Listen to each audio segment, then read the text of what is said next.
My mom gave birth to 2 identical twins, me and my sister Mila. Unfortunately, we were only a month old when my parents divorced. Mom took Mila to the city while I stayed in the village with Dad. Dad was my only friend because growing up, I was super shy and preferred to read and write stories in my journal than play with other kids. Are you sure you want to spend another Friday night alone, sweetie? Don't worry, Dad. I'm fine. Aren't you happy I'm not going to any wild parties or dating any boys? Then one day when I was 16, I got a strange visitor. Hi, Tiana. Oh, you're all grown up now and so beautiful.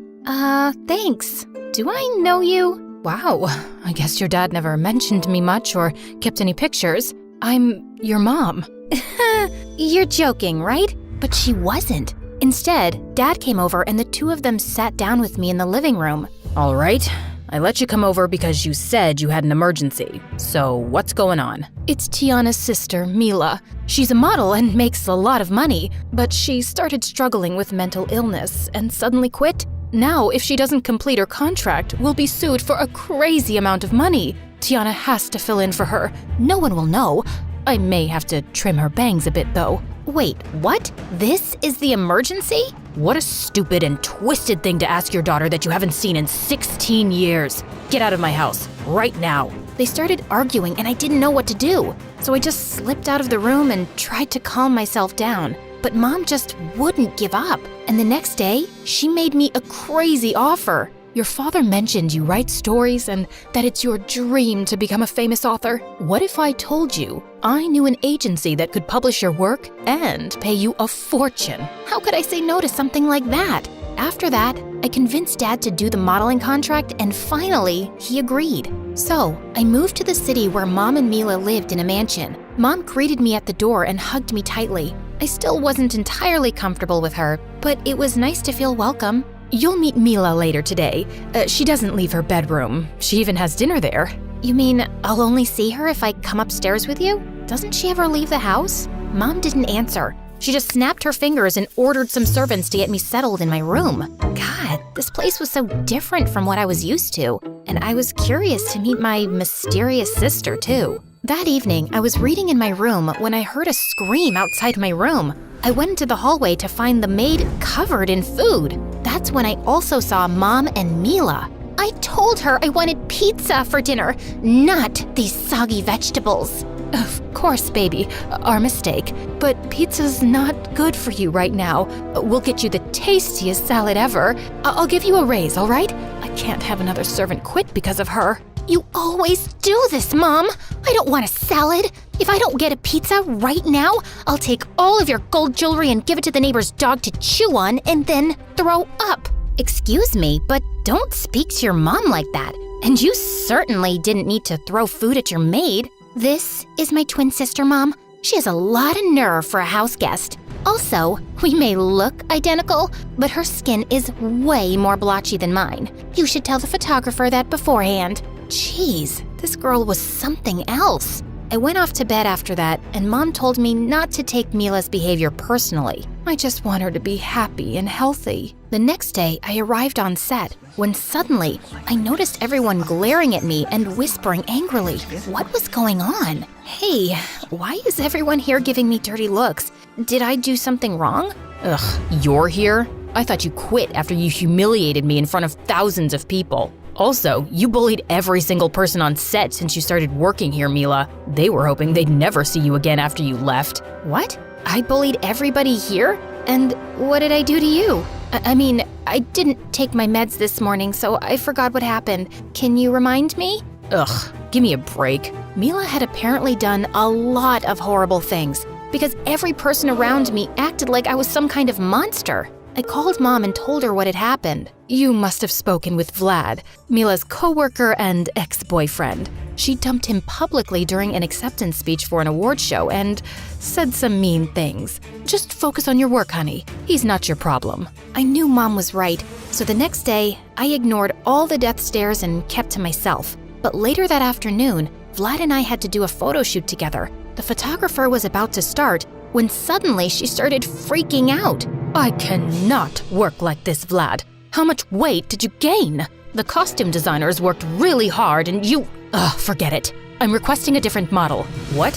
Why? We've been rehearsing this for weeks, and I haven't gained any weight. He really does look great. Maybe his suit just has to be tailored a bit. The photographer wouldn't listen, and Vlad stormed off with tears in his eyes. Vlad, don't listen to that photographer. You're in great shape. I don't get why she had to be such a jerk. Well, she wasn't totally wrong. I have put on a little weight. I'm surprised you didn't make fun of me about it. Have I made fun of your body in the past? You made fun of it in front of thousands of people during your award speech. You said you were dumping me because I didn't have abs anymore. Wow. Well, I'd like to apologize for that. The truth is, I think you're really brave for doing a job like this. I hate having my picture taken. I mean, even though I'm a model. The point is, I'm sorry. Oh, okay. I really didn't expect an apology from you. We're still broken up, but thanks for that. After our talk, Vlad was nicer to me, which made my job a lot easier. One day, I headed to the den to watch some TV when I saw Mila sitting on the couch. What are you doing here? What do you mean? This is my house, isn't it? Yeah, but I thought you never came out of your room. I don't, but my room doesn't have a TV, and I like watching my MSA videos on a big screen.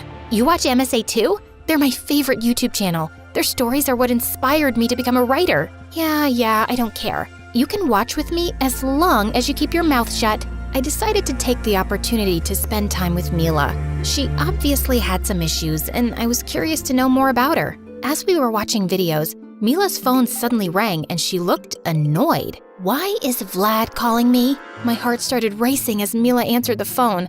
Apparently, Vlad had called to ask her out to coffee. He said he's glad we're getting along better lately and that I seem happier and healthier. Did you flirt with him or something? What? No, we're just friendly coworkers. Listen to me. At your job, you're not Tiana, you're Mila. And Mila doesn't want you talking to Vlad at all. I still love him. You love him, and yet you dumped and publicly body-shamed him? Look, I'm not interested in your ex-boyfriend, but I'm allowed to be his friend. He's not your property, and he deserves to be around someone who doesn't mistreat him. I left before Mila could answer, and the next morning at work, I told Vlad I was sorry if I was rude to him on the phone and that I was happy to hang out. I really don't have time for your games, Mila. I'm not playing games, dude. Just whatever you do, don't call or text me on that number again. I got a new number. I convinced Vlad to let me buy him coffee, and as we were walking to a cafe, I saw a lady come up to us with a little girl behind her. I'm so sorry to bother you, but my daughter is a big fan and I wanted to say hi. She's just a little shy. You don't have to feel shy. I'm just a normal girl at the end of the day, like you. Did your mom buy you this pretty scarf? Actually, I got it as a present from my agency. Do you want it? I think you'd look even better in it than I do. No, we can't possibly accept that from you. Mila, that scarf costs thousands of— It's okay, really. I want her to have it. The girl was starry-eyed, and her mom thanked me over and over. Wow, I can't believe you just did that. You've changed a lot during your vacation, haven't you? Are you in therapy now or something? I guess you could say that. Vlad insisted on buying me coffee instead of the other way around, and I even got some free pastries since the cashier was also a fan of Mila. I was living like royalty pretending to be her, and my life as a model just kept getting better. I was getting huge business deals because everyone was amazed at how Mila had apparently made a comeback. But my success drove my sister totally wild. You're just living your perfect life, aren't you? Oh no, wait. You're living my life. The only reason I'm even here is because you sabotaged your career with your awful behavior. Mila just threw a pillow at my head and walked off. What a brat. As more time passed, I also started hanging out with Vlad and we became really close. But I was always hesitant to tell him about my real identity. One night, he walked me home and when we arrived in front of the house, he took my hand and I felt my knees go weak. I had such a lovely day with you. You seem a lot happier and healthier lately. Or maybe I'm just seeing a different side of you. Suddenly, he leaned in to kiss me and I found myself pulling away. Vlad, I'm sorry, but I can't kiss you. What do you mean? I want to give us a second chance because you're the new you. I know, but things with me are more complicated than they look. I have to go, I'm sorry. I quickly snuck inside the house, but when I closed the door, I saw Mila leaning against the wall, and she looked enraged. I saw you two from my bedroom window, Tiana. I told you to stay away from Vlad. I know we haven't grown up together, but you're still my sister, and sisters don't steal each other's boyfriends. I'm not stealing anything from you. He tried to kiss me and I refused. But if you still love him, you should reach out and apologize. Do you think I haven't done that? He won't take me back, Tiana. I know it doesn't look like it, but I am trying to work on myself and become a better person. Hurting Vlad was the biggest regret of my life. I didn't know how to respond to that. And as I lay in bed, I felt torn about what to do. I did have feelings for Vlad, and Mila had been horrible to him, but I still didn't want to hurt her. So the next day at work, I told Vlad I only wanted to be friends. But why? Is there something you're not telling me? It's just that suddenly I saw something that made me forget what I wanted to say. The director was putting an envelope next to my purse, and it had my name on it. I left Vlad right away to see what it was. Excuse me, what's in this bag? The menu for your new diet. You have a photo shoot coming up this month and you need to drop some weight. What do you mean I have to drop some weight? This diet is insane. I could get sick. That's ridiculous. We've given you this diet many times and you were fine. So can you do your job and follow this diet? Or are you going to go crazy and have a mental breakdown again? I felt like the ground beneath me had collapsed. This was how the agency had treated Mila when she was here? No wonder she'd been struggling. I had to see her right away. I went home and knocked on Mila's door, but there was no answer. Then suddenly, I smelled something weird coming from underneath the floor. So I opened the door and my heart dropped. Mila's entire bedroom was covered with dirty plates and there was food under her bed that she'd snuck in from the kitchen. At that second, Mila's bathroom door opened. Oh my God, get out! This is a total invasion of privacy! Mila, what is all this? The director gave me the diet menu today, and she said she's always given it to you whenever you put on weight. But now, I think you have an eating disorder. My eating disorder led to my breakdown. I thought it was a harmless diet, but they kept telling me that I was still too heavy. So I started starving myself, but I'd get hungry and stuff my face, and the pressure to look perfect got to me. And then I projected my own insecurities onto Vlad. Tiana, I was never jealous of you.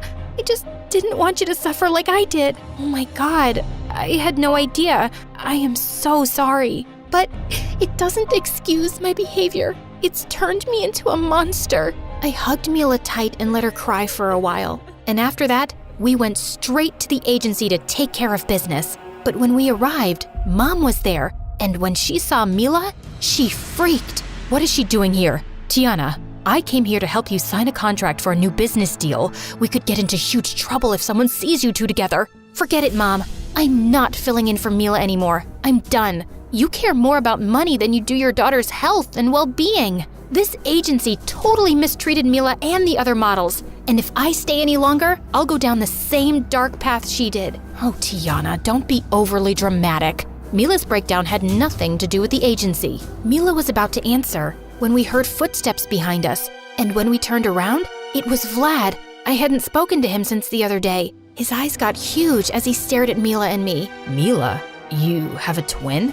Actually, I'm not Mila. My name is Tiana, and I've been secretly filling in for Mila since last month. She didn't want to continue modeling, but they were going to sue us, and she quit before her contract ended, and it was her you've been hanging out with this whole time. I don't understand. So you both lied to me and the whole world about all this? It wasn't our choice. It was... Vlad walked away before I could finish, and I was devastated. I wanted to go after him, but I had to take care of other things first. I called Dad right away, and with his help, we filed a lawsuit against both the agency and Mom for mistreatment and fraud. Dad got custody of Mila and got her the therapy she needed, and I was still able to get my stories published. But our little switcheroo was all over the news, and Vlad was still ignoring our calls. Then one day, Vlad texted me to meet him at a cafe, but he said he didn't want to talk to Mila. That was weird. So, talk to me. How come you asked me to come here, but not Mila? Because you're the one I want to be with, Tiana. You're a better person than Mila is.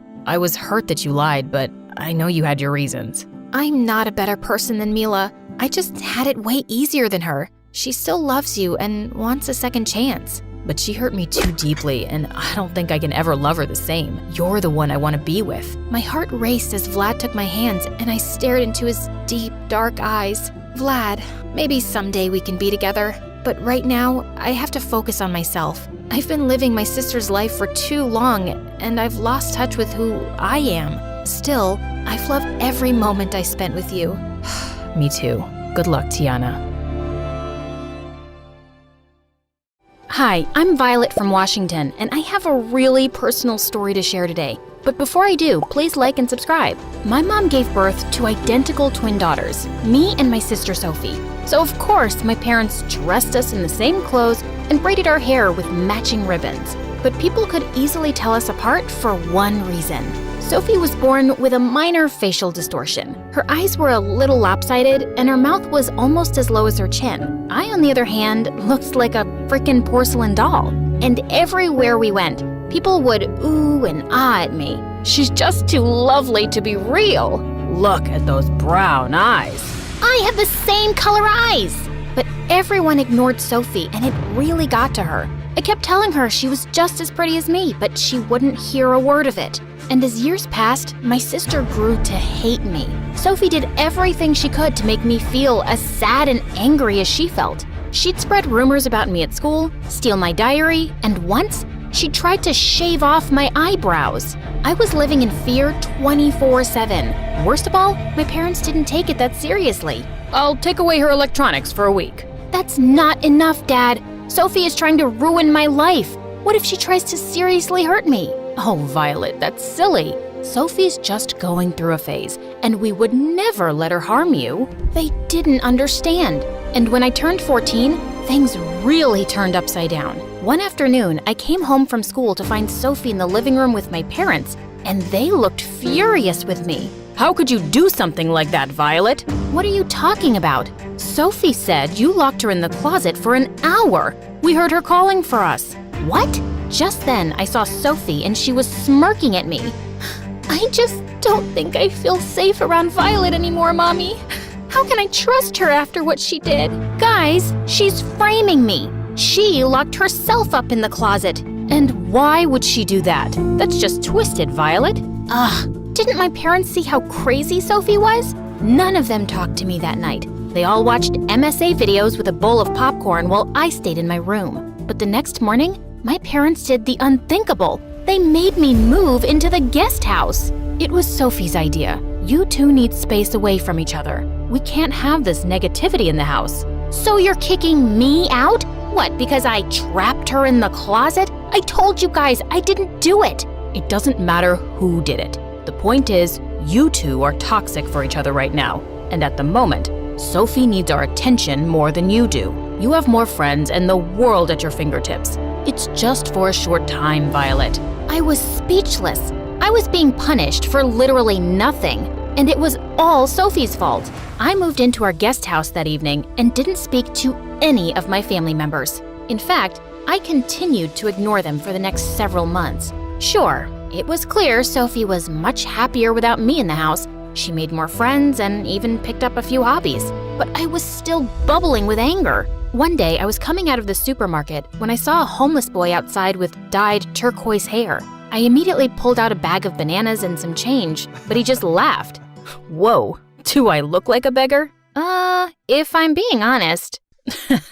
These clothes are just really old. I still insisted that he keep the bananas, and the two of us ended up having lunch together. I found out the boy's name was Easton, and he lived in an apartment down the block. He was also an absolute sweetheart. I told Easton all about my home situation and Sophie's issues with me, and he had a brilliant idea. Pretend to run away from home. Leave at midnight and leave a note. Turn off the location services on your phone and you can stay at my place. They'll get so scared, they'll beg you to move back in with them. They might even finally punish your jerk sister. I was sold.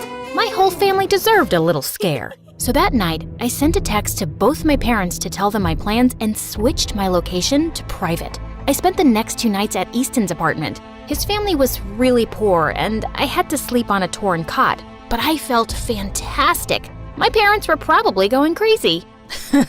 Maybe they think you joined a gang.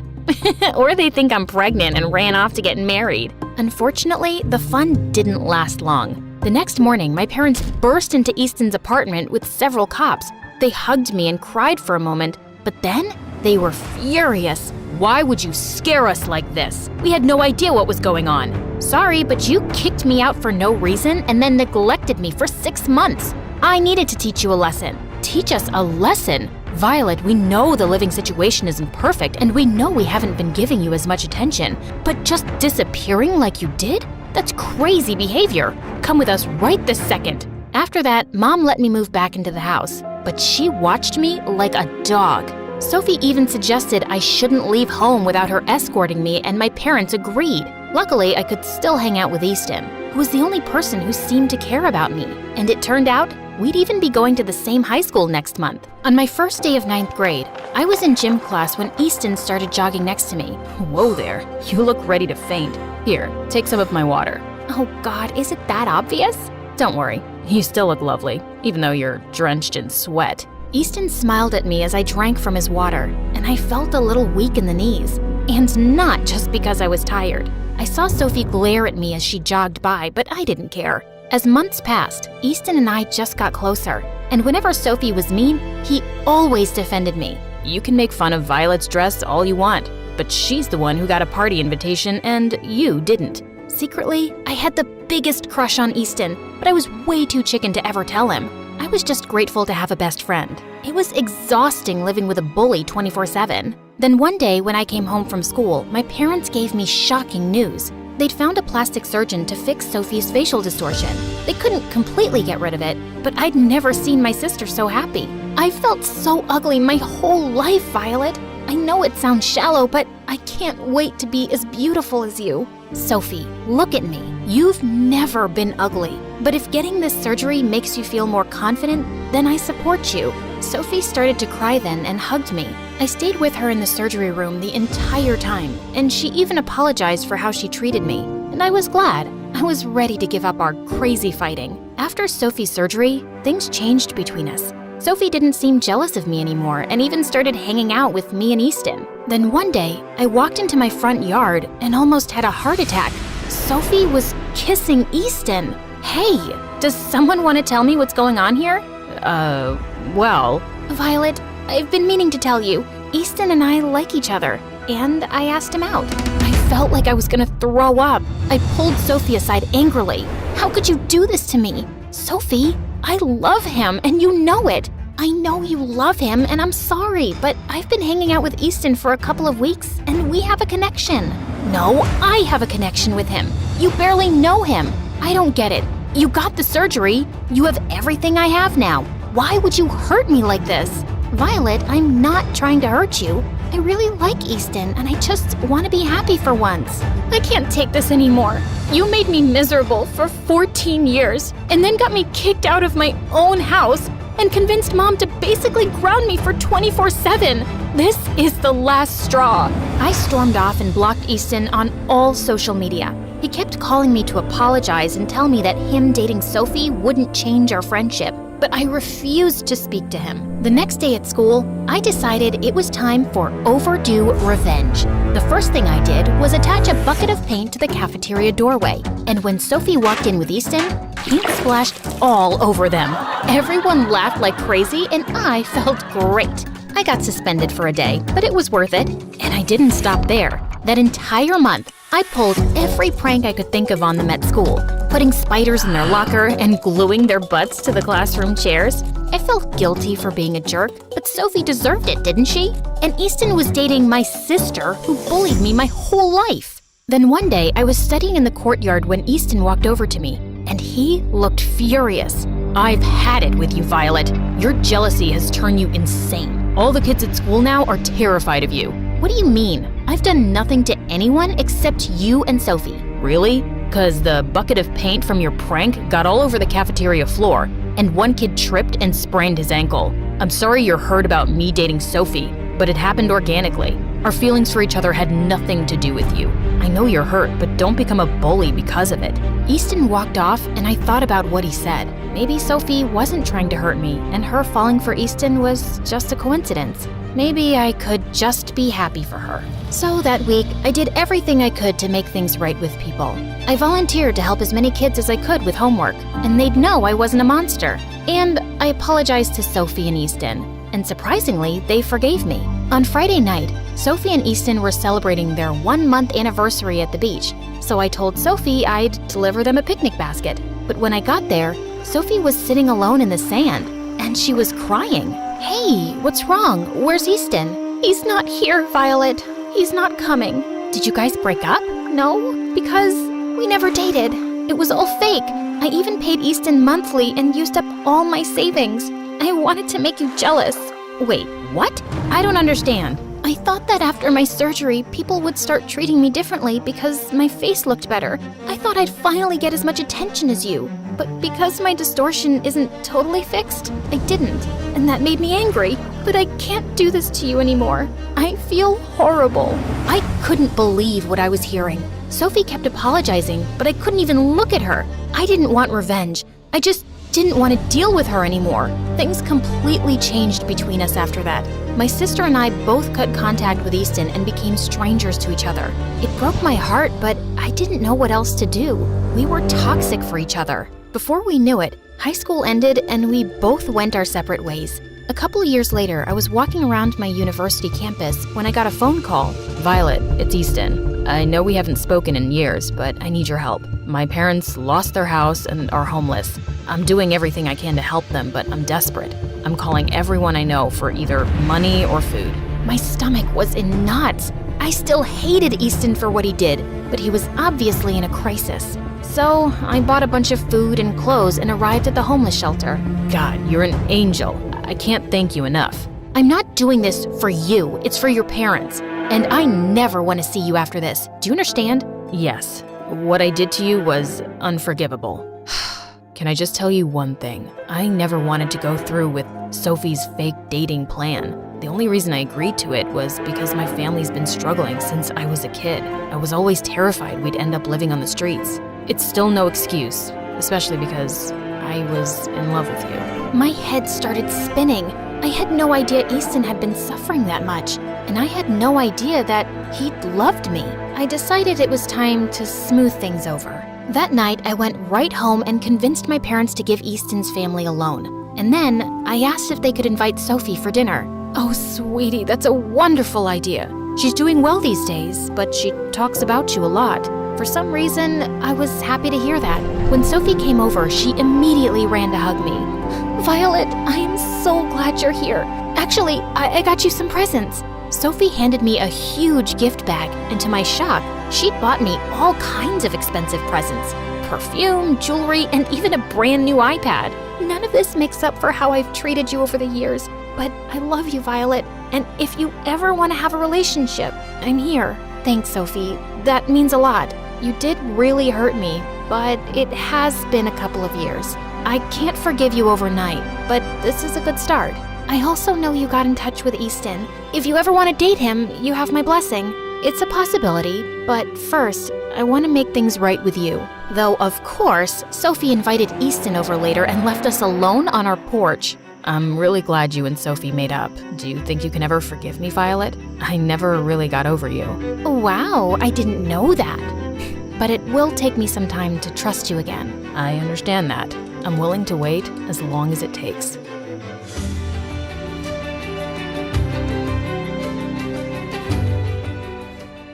Hi, my name is Anna, and I'm from Ohio. Please like and subscribe. My parents always dreamt of being world-famous singers, but they could never become anything more than background vocals. So when me and my sister Tanya were born, Dad taught me all about music. While Tanya was Mom's favorite, 'cause she was the pretty one. Everyone admired her emerald green eyes and blonde hair. Once when we were 5, a woman even tried to steal her from the park. Let go of my sister or I'm gonna scream! I'll give you $10, kid. Let go of her hand. Tanya and I struggled until she let go and ran away before the police came. Tanya hugged me tight. Anna, you saved me. No one touches you on my watch, sis. Even growing up, she always had everyone's attention, whereas I enjoyed my simple life. But then in 10th grade, things took a wild turn. One day after school, we got home to see Dad being rushed to the hospital. He had a heart attack. A week passed by, and we found out he wasn't gonna get better unless he had this really expensive surgery, and we didn't have money for it. Mom was thinking about selling the house when, out of the blue, she got a phone call. After she hung up, she screamed like crazy. My former agent told me they're looking for new talent and they're gonna pay huge money. She told us about a music audition that was happening in another week and asked us to grab the opportunity. On the day of the audition, everyone was stunned by Tanya's looks, but when she opened her mouth, they all covered her ears. Hello from the other side.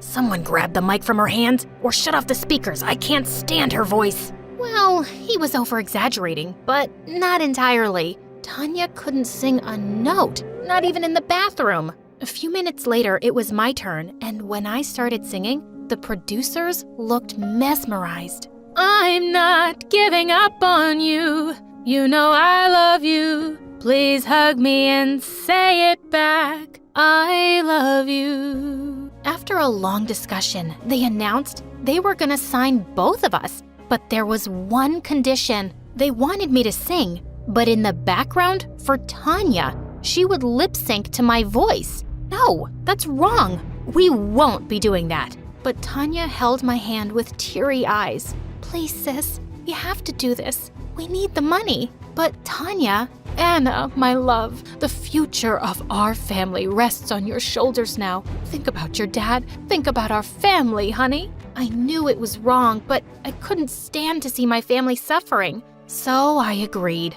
After we signed the deal, all of Dad's hospital bills were paid, and he came back home all healthy in a month. And then it was just me and Tanya and the non-ending music videos and tours around the country. Everywhere Tanya went, people would go crazy for her. They would literally jump over each other to catch sight of her. These people were nuts. And clearly, this was getting to Tanya's head, because when we returned to school after summer break, she started acting like a queen and a bully. Get out of my seat. That's my spot. Don't you know who I am?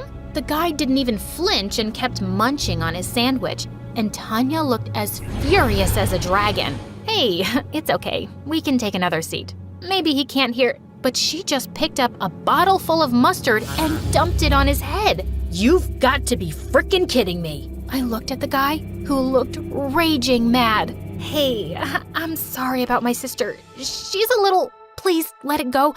I'll pay for your jacket later. I grabbed Tanya's hand as I pulled her out of there. Have you lost your mind? Didn't you see? He was acting as if he didn't know me. Tanya, you're not the president, and you should... Whatever, Anna. You didn't have to say sorry to him. He's a jerk.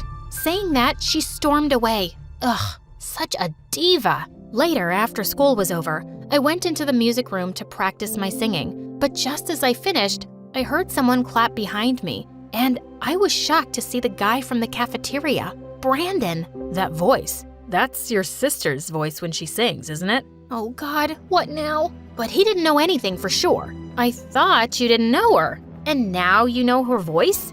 I never said that. She just assumed it. I know who she is. And now I know her little secret. You know nothing. With every sentence, he kept getting closer as I was backing away. I tripped over something, and he caught me. What are you even doing here? Everyone's gone. But you're still here, and you kinda owe me something. My eyes widened at that, but then he put me back on my feet and continued. You said you'll pay for my jacket. I'm here to collect the money. Right. What was I even thinking? I gave him some money from my bag and ran out of there. A few days later, while I was in the library, Tanya came to me. I want you to go and give this to Brandon and tell him that I want to meet him at the cafe tonight. What? Why? What are you up to now? Didn't you see? He ignored me. He isn't like the other guys who were running after me 24/7. I like him. I want him. I want to make him my frickin' boyfriend. Well, then you go and talk to him. Why should I do it? Because I'm me, duh. I'm a superstar. I can't make the first move. I don't want to look desperate. Do it for me, please. Ugh. Reluctantly, I left a note on his table and asked him to come to the cafe and ran out of there. Later, Tanya asked me to tag along, and just when we reached the cafe, she saw some random people with cameras there. Oh no, paparazzi. I can't be seen with anyone. My contract doesn't allow me to date publicly, Anna. But what about Brandon? He's waiting for you. Can you please go and tell him I'll see him tomorrow at school? Okay, thanks, bye. Saying that, she ran into a cab and rode away. Now I had no choice but to inform Brandon myself, so I went in. Hey, I'm sorry, but I thought you wouldn't come and that this was some stupid prank, but I'm glad you're here. what? Me? Wait, did he think I was the one who called him here? Shoot! I wanted to tell him everything, but he looked so happy to see me, and he'd ordered all my favorite food items. I thought I could wait another few minutes before telling him, but as time went by, things just kept getting better and better. He was pretty cool. After our little date, he walked me back home. This was my chance to tell him the truth, but he just pulled me in for a kiss, and gosh, it was amazing. Suddenly, I heard Tanya coming out the front door, and I pushed him away into the bushes and rushed in. The next day, I was looking for him everywhere to tell him the truth, but I found Tanya was already talking to him in the corridor. Frickin' fishes. What do you mean you don't like me? Then why did you show up at the cafe last night? What are you, crazy? I wasn't waiting for you. I was there for Anna. I wouldn't date someone as mean as you, even if you were the last girl on earth. How dare you? Tanya slapped him hard and ran out of there, and all the kids were recording everything on their phones. This was bad. I ran after Tanya, but she pushed me away. Get lost, Anna.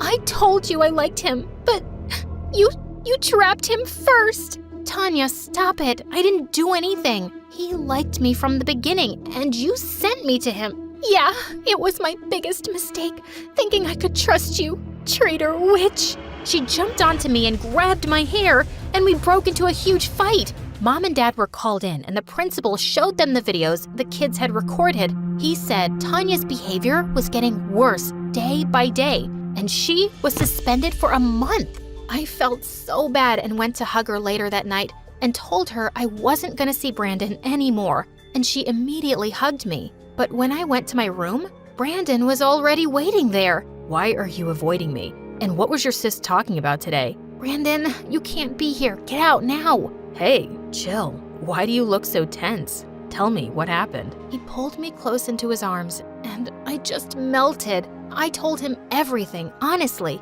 and then he looked into my eyes. I won't force you to like me, but if you do, I won't let anyone keep you away from me, Anna. He moved in to kiss me, but just then, Tanya came into my room with a fire extinguisher in her hand and sprayed it all over us. I knew it, you ugly cow.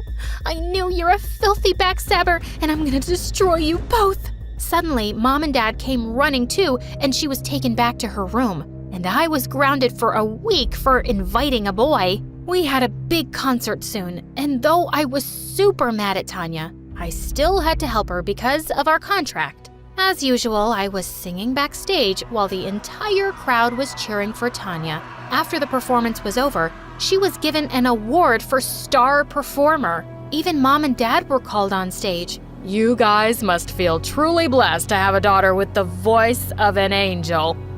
It's an honor. We're so lucky to have her. For some reason, I felt really left out, and I smashed my mic on the ground. Just then, someone from the audience asked Tanya to dedicate a song to Mom. Holy moly. Tanya made this gesture with her hands that was my cue to sing every time. But my mic, it was lying broken on the floor. She started singing without me, and everyone in the audience heard her real voice. Oh my God! A wave of silence passed through the audience, and Tanya looked at me super mad. The crowd started chanting that she was a fraud who did lip syncing. They went mad and started climbing onto the stage. The bodyguards immediately took Tanya and my parents away to safety and left me there all by myself. How could they? I ran out of the venue and I was raging mad. I did so much for them and they didn't care about me one bit. But when I reached home, I was shocked to see a huge crowd gathered in front of my house. What in the world was happening? Just then, my phone went buzzing like crazy with videos and messages from everyone. Tanya's bullying and lip-syncing videos were going viral, and someone uploaded my video as the real singer too. Holy Mother of Jesus! I quickly went into the house through the back door, and on seeing me, Tanya viciously threw a vase at me, which I barely missed. Just then, I saw all the singing awards and trophies she was burning in the fireplace. Oh my God, have you gone crazy? Why would you do that? What were you thinking? Trying to ruin me? What? Are you kidding me? It was an accident. Oh, was it? Or is it because you want some fame for yourself now? Just remember this, you witch. People hear your voice because of my face. Otherwise, no one would ever pay you, even if you sang on the roadside. Who was this monster? You're such a mean, self-absorbed brat, Tanya. I can't believe you'd say that to me when the fact is, you're only a star because of my voice. Without me, you're just a pretty dumb face. Tanya picked up a burning trophy in her hand and charged at me with full force. You took away everything from me. The guy I loved, my reputation at school, and now my fame too.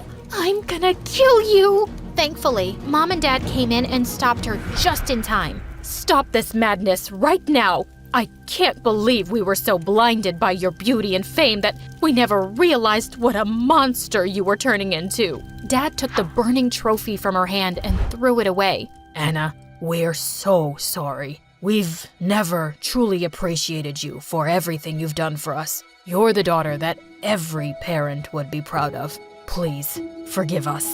Oh, Mom, Dad, you people are just morons. And I'm not letting go of my fame so easily. Watch this. I'm gonna walk out and everyone is still gonna love me. Tanya opened the front door and walked out, and all the media surrounded her. So, is it true you can't sing? And that creepy frog voice we heard? Was it your real voice? And who's the real singer? Is she your sister? We want to say her. You're just fake trash. Just then, a bunch of anti-fans started throwing eggs and rotten tomatoes at her. She was screaming like crazy and pushing through the crowd to get to her car. And well, I was enjoying it. She was totally getting what she deserved. I thought I'd get a better view from my room, so I went up and found Brandon there. I immediately hugged him. Whoa, the truth's all out now. And I can't believe I'm dating the real star. I'm excited for your famous life now. No, Brandon. I just want a peaceful life. And if you're with me to enjoy some kind of popularity, you got the wrong girl. No, babe. I don't care about what you choose, just as long as I can be with you, always. Hi, my name is Barbara, but people call me Barbie because I look like one. Please like and subscribe before I continue. Dad was a billionaire who owned a multi-industry company. Growing up, my twin brother Ford and I were used to getting everything we wanted. But for him, it wasn't enough because he wanted everything for himself. On our 5th birthday, Dad gave me a Barbie doll while he gave Ford a toy car. But he wasn't happy. My car needs a driver, so give me that doll. Over my cute body. He got back at me by scratching Dad's new Lamborghini and blaming it on me. I was grounded for a month. He also loved to make fun of the brown birthmark on my face. Maybe that's why you stink, because there's permanent poop on your cheek. Stop saying I stink when I don't. Everyone might think it's true. Too late. I've already told everyone about it. I tried complaining to Dad, but he was always too busy to care. But one day in the 5th grade, I discovered a way to cover up my birthmark by using loads of makeup. I told Ford that I had it removed by a doctor, and he was so stupid he actually believed it. He was always a pain in the butt, until he started dating this gold digger Tiffany in high school. He got too busy to annoy me all the time, thank God. In 10th grade, my boyfriend Zach and I decided to celebrate his birthday by going away to Greece for the weekend. We were about to take off in Dad's private jet when suddenly, the pilot came out of the cockpit and said we had a problem. I looked out the window and saw Ford arriving with Tiffany. What are they doing here? We're celebrating our anniversary in Hawaii, so all of you, get out. Breaking news, dummy. I came here first. I don't care. Get lost. You get lost. I was about to push him, but I screamed when Tiffany suddenly pulled me by my hair. The boys tried to stop us as we fought, but we ended up landing in the cockpit and falling on the navigation controls, damaging them completely. As soon as the news reached Dad, he called us both for a meeting in his library. I thought he was gonna kill us, but what he said totally took us by surprise. I'm thinking of leaving my company to someone capable. And obviously, that's me, Dad. This dumb brat spends thousands of dollars on clothes and makeup every single weekend. Hello? You literally buy whatever your girlfriend pouts her lips for. Enough. You're both too dumb and spoiled. I'll give you a month to prove yourself, or I'll leave the company and all my fortune to a stranger instead. Prove ourselves? In what way, Dad? Figure it out, and make me proud for once. It was gonna be tough, but there was no way I'd let Ford win this. The next day, I visited Dad's company's headquarters to study the performance for the past year, and I found out that Dad had been planning to develop a new mall, but he was having a hard time getting approval for its location from the mayor's office. Wait a minute, what if I dated the mayor's son, Leo, so he'd help me win his dad's approval? Leo was a senior in school, and Dad would be impressed if I was dating a smart future politician. There was only one problem: my boyfriend. I needed to get rid of him. The next day at school, we were having lunch together when he suddenly sneezed, and I started crying hard. What's wrong, babe? The way you sneeze, I really hate it. It's giving me a stroke. And the way you breathe, it's so heavy I could hear it from miles away.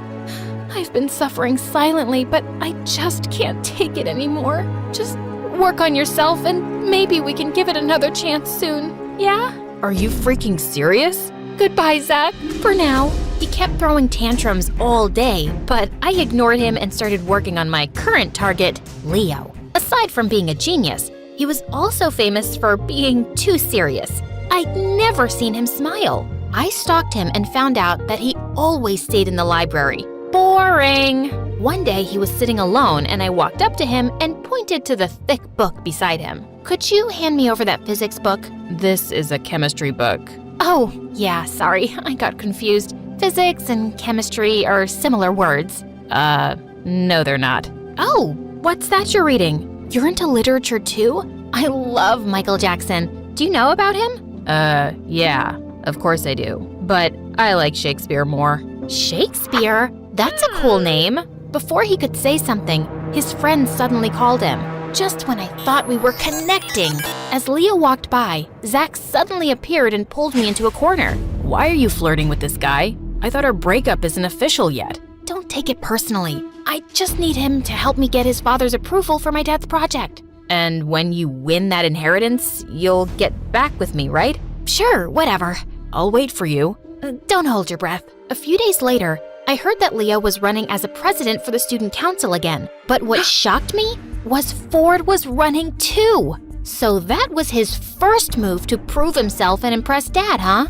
And the next day at school, Ford challenged me to run against him. And why would I do that? So we can settle who's better. Obviously, it's me, but I badly want to see you cry. Do you really think I'm that dumb? You never play fair. I told you, she's scared.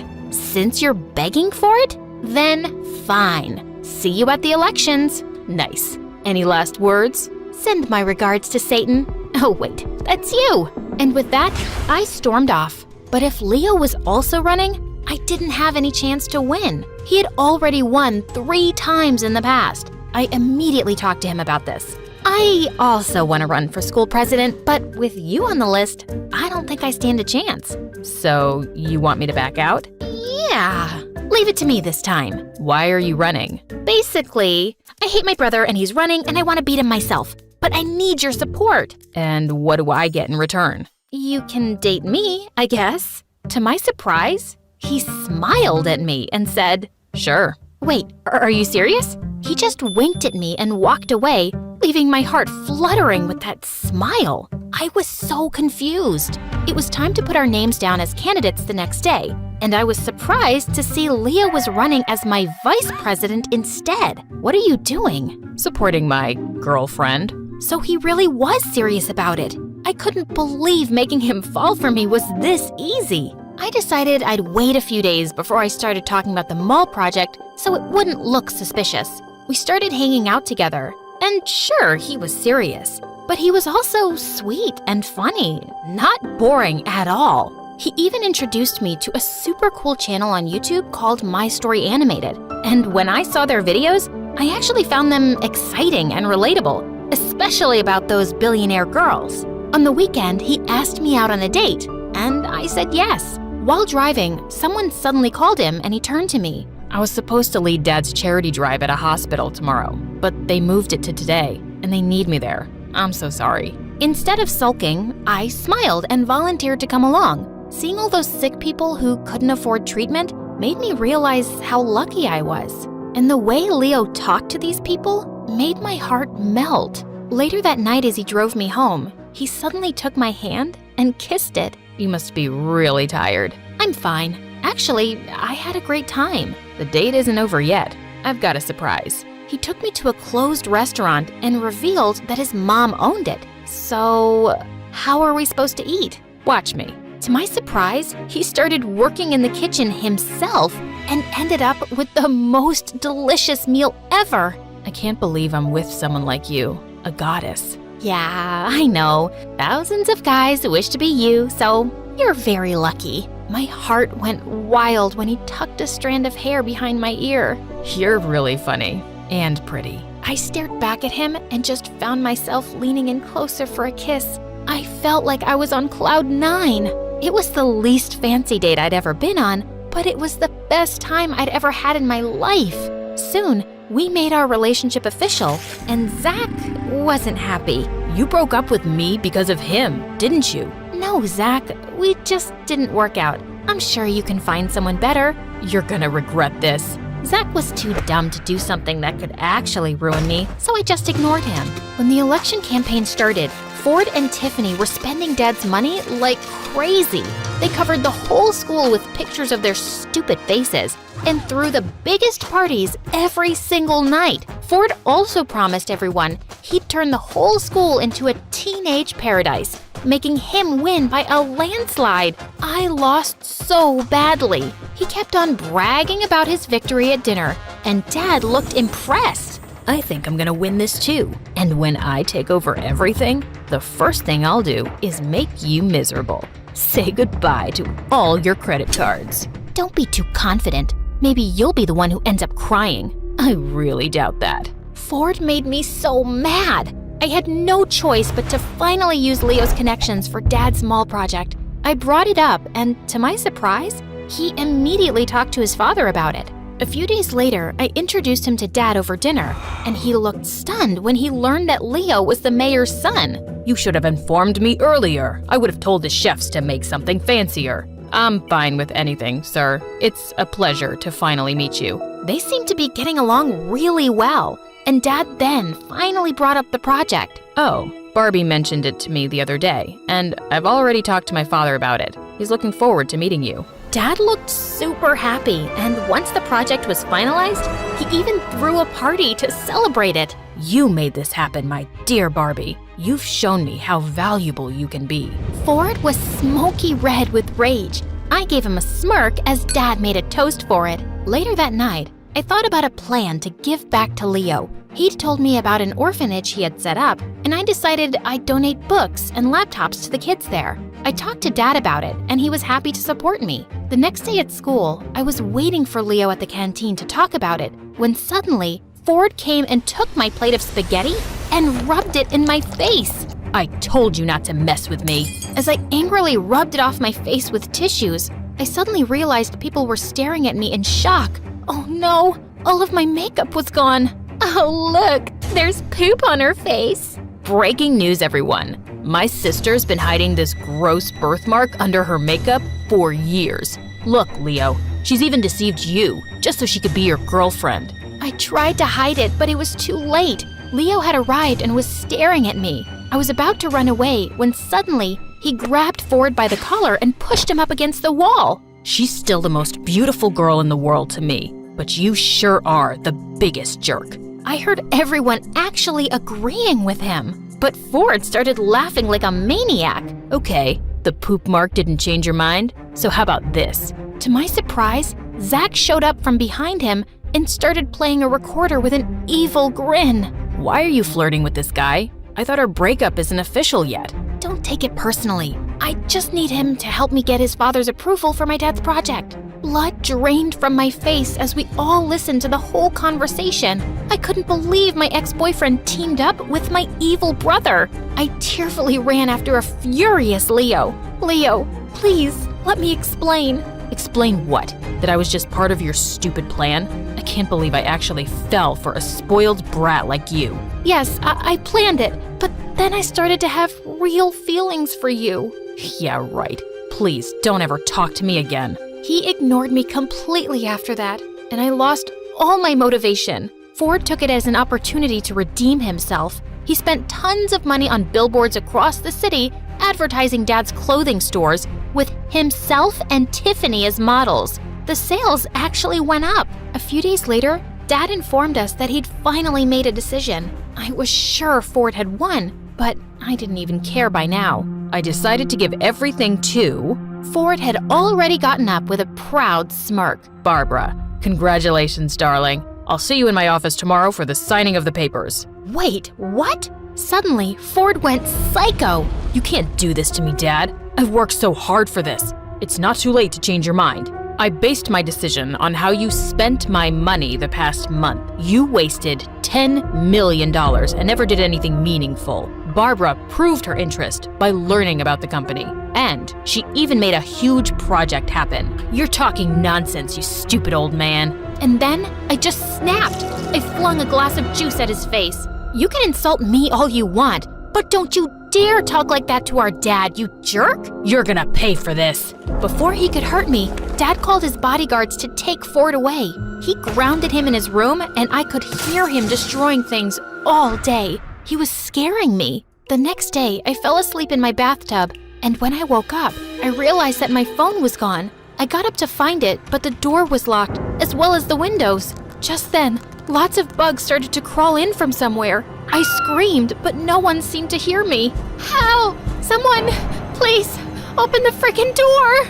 The bugs were getting nearer, and I passed out. Dad's worried face was the first thing I saw when I opened my eyes again. I was in the hospital. My darling, Barbie, thank God you're okay. Dad, Ford tried to hurt me. I know. Your brother's gone. I sent him away to a boarding school in Russia. I was surprised and relieved at the same time. Maybe I shouldn't have made you two compete. It was a stupid decision, and it made Ford crazy. Even you started dating someone you don't even like. No, Dad, it's the complete opposite. I really like Leo. He's the best thing that ever happened to me. Suddenly, Leo showed up from behind Dad. And you're the best thing that happened to me too. Leo, what are you doing here? I heard you were in the hospital, so I had to come see you. And your dad also talked to me about your plan with the orphanage. The kids would really love that. Does this mean you've decided to forgive me? I'm so sorry, Leo. Barbie, I understand the pressure your dad put you through, and I think it was a smart plan. If it wasn't for that, you wouldn't have even noticed me. I've always noticed you. I just thought you were too serious for me. Yeah, I'm indeed serious. About you. Okay. I think you deserve another chance to get to know me. I love you. I love you too.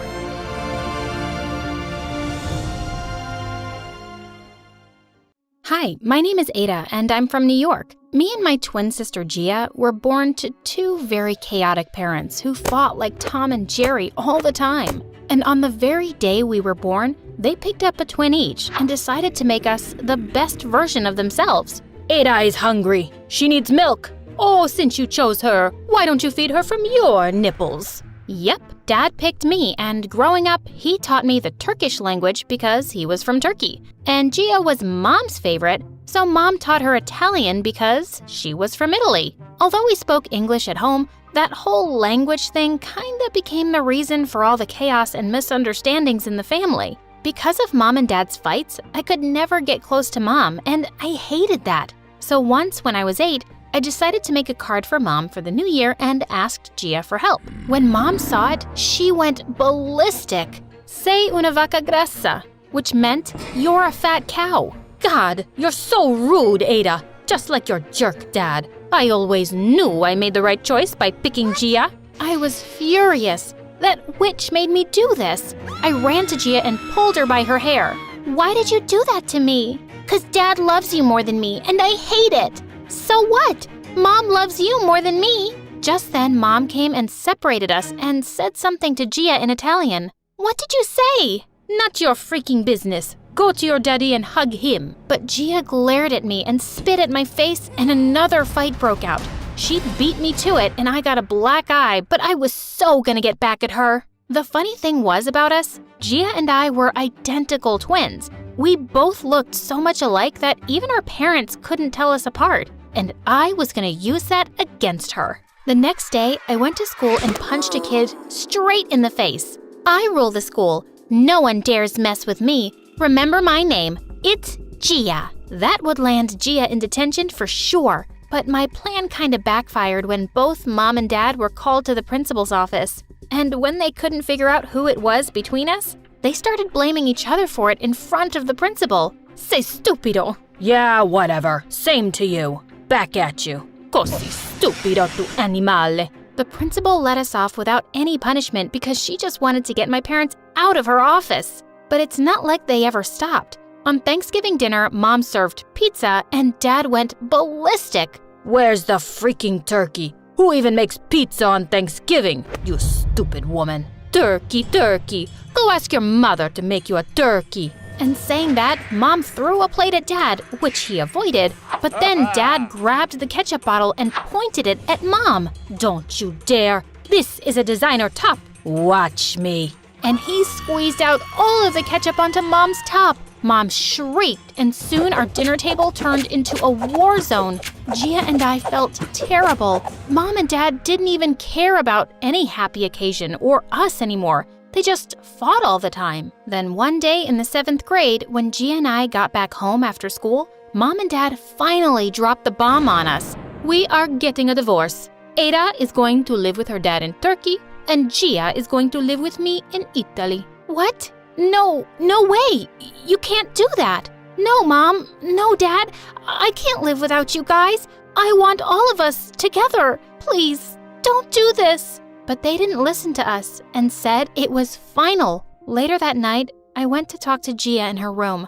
I thought she might not listen to me, but she hugged me as soon as she saw me. Oh, Ada, I'm so glad you're here. Even though we fight all the time, I can't live without you and Dad, sis. We have to do something. What can we do? Our parents just hate us. They're selfish and only think about themselves. Then let's just run away. They'll get busy looking for us, and then they'll forget all about this stupid divorce thing. They'll understand how much we need them. I won't let this happen. I won't let them ruin our lives. We have to stay together no matter what. But Mom and Dad had already filed for the divorce, and within a week, they even signed the final papers. But then, I had a brilliant idea. I could switch places with Gia and go with Mom to Italy. We would tell them about the swap after 6 months. And when they'd meet again to exchange us, maybe they'd be less angry and realize that they still loved each other. Yes, this was perfect. I immediately told Gia about it, and she happily agreed. Soon after, Mom and I flew off to Italy, and there, Mom had a huge place of her own. As soon as we got there, a maid came running and grabbed all our luggage. Benvenuta, signorina. And that's when it hit me. I could not understand a word of Italian. And this reminded me of Gia. She was also stuck in Turkey and didn't know a word of Turkish. God knows what kind of trouble she was going through. Marhaba birkaç erkek alabilir miyim? What are you saying, kid? Are you out of your mind? Soon after, Mom enrolled me in school, and my first day was a complete mess. The teacher asked me to introduce myself, and I said, Ciao, mi chiamo Gia, siete tutti brutti. Everyone gasped and looked at me like I'd cursed them. All I said was they were nice, but for some reason, none of them would talk to me now. The next day during lunchtime, pizza was being served in the cafeteria, but I noticed there wasn't enough cheese on top. Can I get more cheese on this? The server stared at me like I had asked for her kidney. And dude, this was a clear mistake. Asking for more cheese in Italy is considered super rude, but I didn't know that. Cheese? Vacca grassa?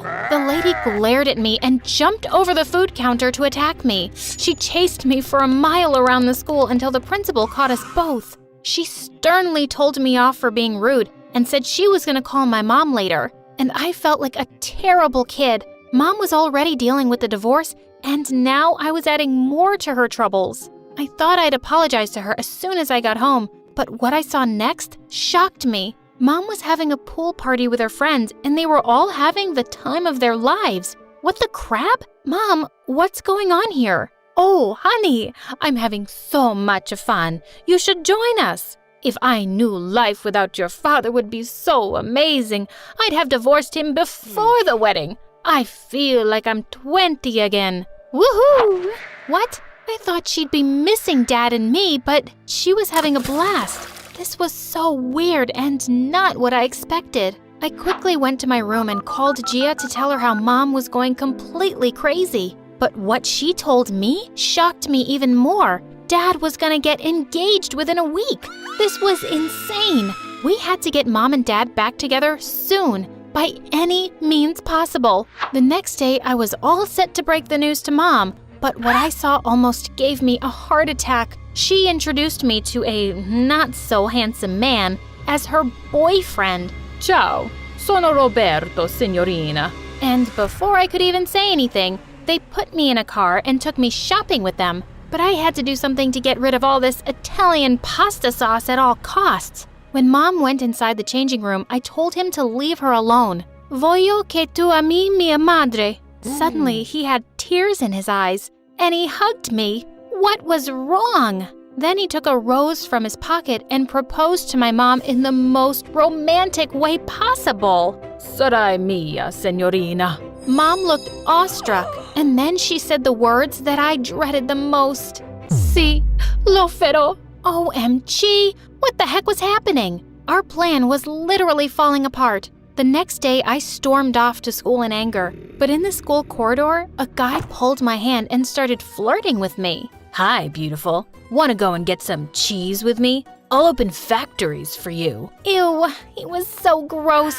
And I was so done with kids making fun of me for not knowing the language. I knew a little Italian by now, so I told him to leave me alone. But he didn't, so I slapped him hard. He left and he went to tell the principal some lies that I forced him to kiss me. An hour later, Mom barged into the principal's office and she looked raging mad. Your kid has been misbehaving with our staff and been doing inappropriate things to boys. Mom, I didn't. Oh, I know my daughter very well. It's the school that's stupid, and I'm putting her into a better one. We are done here. Oh my God, she was so unpredictable. While driving me back home, I thought Mom would scold me, but instead, she said something that completely shocked me. It's okay, honey. If you're ever in a place where you're unhappy, then you can always move away. Just like I did, Ada. What? Did she just call me by my real name? Mom, you know? Of course I know. You're my child. Really? Well, no. This morning after you left for school, I went to your room and I saw your pink-colored undies, which Gia hates. But why did you do this, honey? Imagine everything Gia has been going through there. She doesn't even know the language. We want you guys to get back together. But Mom didn't say a word to that. And as soon as we reached home, she called Dad and told him everything. But Dad, like always, wouldn't believe her. I'm not going to fall for your pranks, woman. Do you think I'm a fool? Of course I know it's my daughter. It's Ada. But minutes later, he called her back saying he knew from the beginning it wasn't me. Mom immediately got on a plane with me. When we landed at the airport, I saw Gia and Dad waiting for us outside. I ran towards her and she hugged me as soon as she saw me.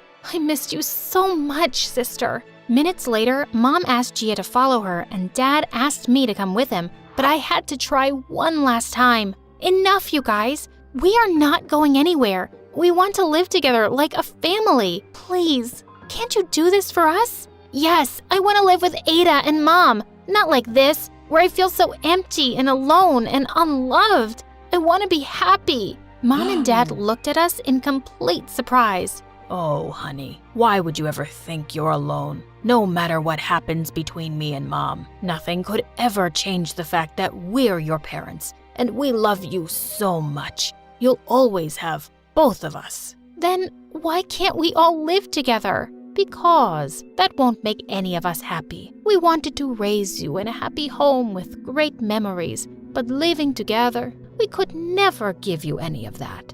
And now look at us. We are happy, and we can give you the best of the world only if you choose to accept it." Suddenly, I had tears in my eyes. Maybe Mom was right. She looked a lot happier and healthier than she ever used to be with Dad. And Dad, he looked like he was gonna explode with joy. And now, the only people fighting against this happiness was me and Gia. This had to stop. I looked at her, and she looked at me, and we knew what the right thing to do was. We agreed to Mom and Dad's plan, but we decided we weren't going to sacrifice our happiness either. So Gia and I decided to live with Mom, and both of us moved back to Italy with her. But we often visited Dad and his new family, and we were the happiest. Hi, I'm Tanya, and I live in Manhattan. Before I jump into the juicy stuff, please like and subscribe. My twin sister Natasha and I were born to super rich parents. Dad was a successful businessman, and my mom was an ex-supermodel from France. And a little wacko in the head. Growing up, Mom told us all the amazing things about her country. "Oh, chérie, it is a beautiful country. So many good places to go and huge gardens. I miss it." Mom made France sound like a paradise. And while I got attracted to its beauty, language, and culture, Natasha was fascinated by its fashion and style. I wanted to go there so badly that I practically begged my dad every year for a vacation. "Not this year, princess. Maybe when my Natasha becomes a famous model, we'll all go to Paris Fashion Week," Mom said. And she was serious. Mom was obsessed with making Natasha a supermodel. She got her to participate in all the baby pageants, and by the time we turned 5, Natasha's face was on every cereal box in the country. She was famous and evil. At school, she walked around like she owned the place, and at home, she was horrible to all the people who worked for us. She flaunted the fact that she was half French, and the worst was when she spoke in her terrible French accent. One time, Natasha caught our maid's son plucking flowers from our garden, and she went crazy. "How dare you? That is my favorite flower. Didn't your mother tell you it is illegal to pluck flowers from my garden? Stupide." The boy looked confused as hell. "What? You're fired, you moron." The poor boy was horrified, and the next day he left with his mother. He was just a kid. Why do you have to be so rude all the time? "Why do you have to be so rude?" "Because I can, and because he deserved it. Who knows what else he might have stolen? Don't be such a wuss now." Dad tried his best to be there for me, but he was hardly ever around. He was always flying on business trips and bought us the most expensive gifts. When everyone was asleep, he would secretly slip in an extra gift just for me. This is the author's copy of your favorite book. Enjoy! "Thanks, Dad.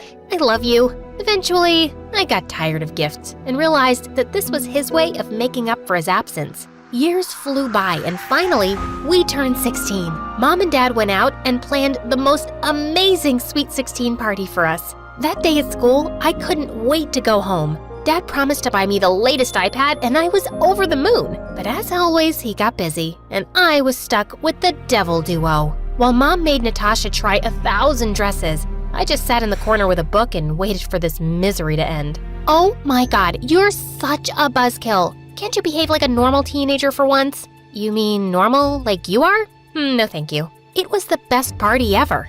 And when everyone left, Dad introduced us to some of his old friends who ran a successful modeling agency in LA. He had trained some of the most famous supermodels in the world. He came with his son Ryan, who was drop-dead gorgeous, and the most attractive guy I'd ever seen. He had big blue eyes and the body of a demigod. And don't even get me started on the hair. Girls, Ryan will be joining your school from tomorrow, so make sure you show him around. "Oh, I could do that, Daddy. No problem."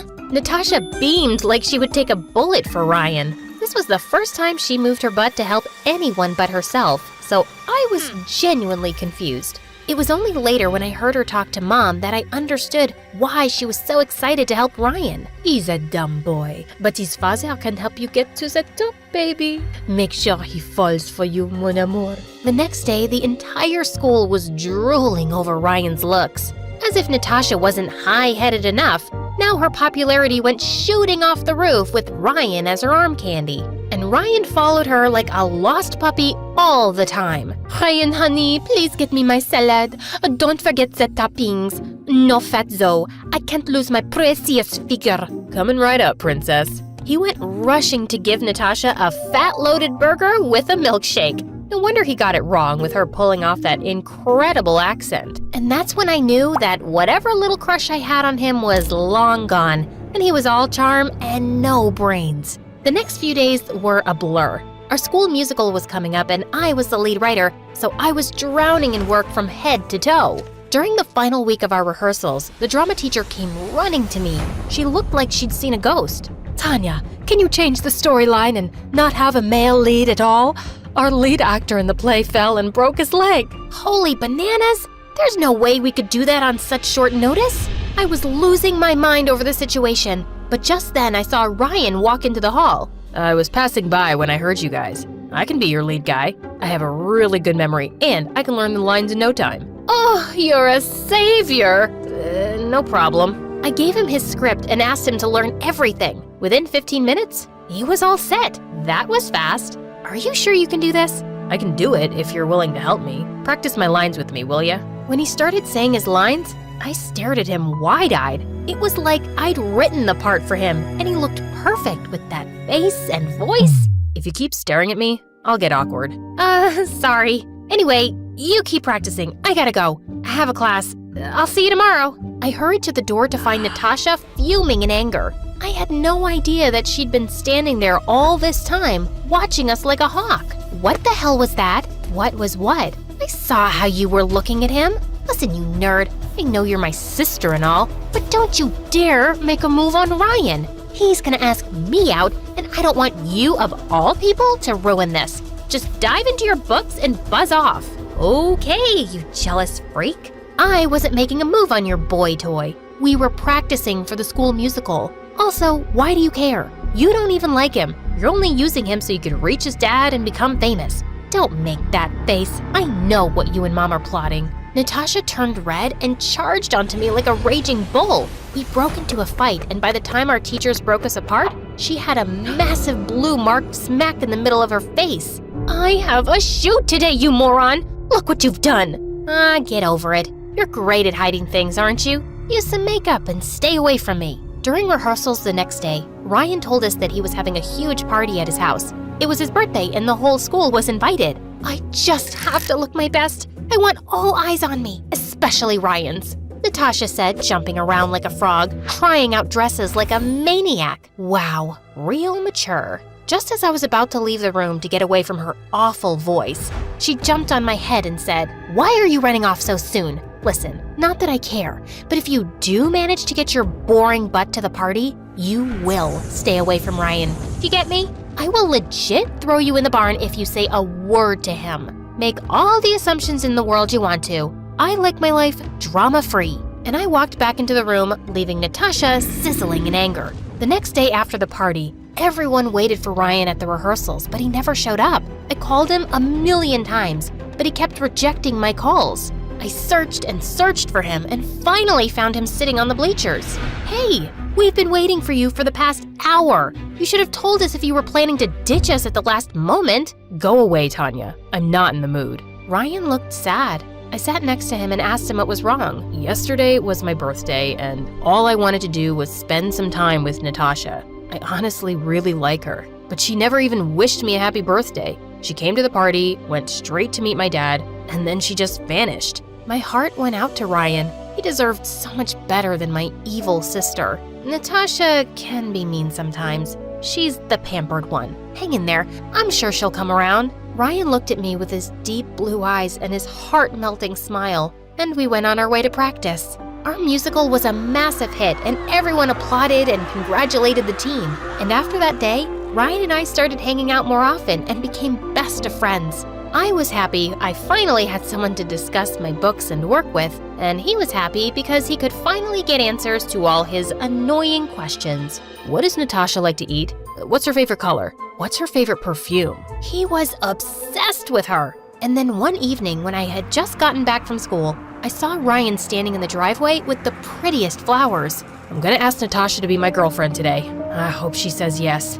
Oh, That she will, but not for the right reasons. As his friend, I thought it was high time he knew the truth. Natasha was the meanest person on earth and a manipulative witch, and Ryan needed to know before he got his heart broken. I gathered the courage to tell him the truth, but just then Natasha walked in looking like an angel, and Ryan's mouth went flying open. What an idiot!